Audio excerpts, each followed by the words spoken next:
Salut à tous, alors dans cette vidéo, je vais vous parler de ce qui est pour moi la première étape pour se libérer d'une peur. Ça va paraître logique, mais pour pouvoir dompter une peur, en fait, il faut tout simplement l'identifier.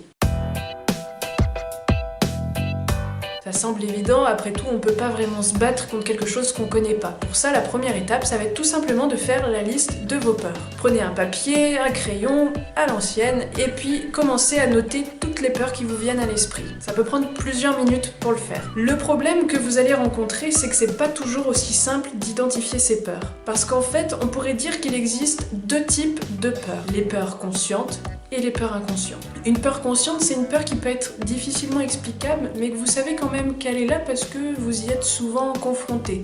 Ça peut être par exemple la peur des araignées, la peur des souris, n'importe quel autre animal, la peur du vide ou la peur de parler en public par exemple. Les peurs inconscientes, elles sont un peu plus diffuses, ce qui fait qu'elles sont un peu plus difficiles à cerner. En fait, elles se manifestent pas autant physiquement que les autres peurs. Ça passe plutôt par une sensation de gêne ou d'inconfort. Donc là, ça va être par exemple la peur du changement, la peur de l'échec, la peur de la mort. On pourrait dire que c'est des peurs un peu plus profondes. Donc c'est normal, lorsque vous allez faire cette liste, vous allez peut-être avoir du mal à toutes les identifier. Vous allez probablement en oublier certaines. La deuxième étape, ça va être de reprendre des peurs que vous avez écrites une à une, et à chaque fois, vous allez vous demander qu'est-ce qui me fait vraiment peur là-dedans. Et à côté, vous allez simplement marquer la réponse qui vous vient. Admettons que vous ayez noté en premier, par exemple, la peur de parler en public. Demandez-vous maintenant qu'est-ce qui vous fait peur dans le fait de parler en public. Par exemple, vous allez trouver la peur de bafouiller. Alors vous marquez ça à côté. Et à nouveau, vous allez vous reposer la même question. Qu'est-ce qui me fait peur dans le fait de bafouiller? Et vous allez vous poser cette question vraiment plusieurs fois d'affilée. Et vous allez vous apercevoir au bout d'un moment que ça tourne un peu en rond.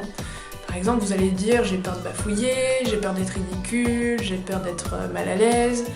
Voilà, c'est un peu toujours la même chose. Et de se poser la question plusieurs fois, ce que ça peut permettre, c'est que ça va enlever un peu les couches pour trouver la peur un peu plus profonde. Mais vous embêtez pas trop à essayer de chercher les peurs profondes, le but ça va être déjà d'identifier les peurs principales. Parce que en plus, ce qui peut se passer, c'est que parfois vous découvriez la cause profonde de votre peur bien après, seulement quand vous l'aurez dépassée. Par exemple, à titre personnel, j'avais noté moi la peur de me filmer, et c'est seulement bien après que je l'ai dépassée que j'ai pu comprendre la peur profonde qu'il y avait derrière ça.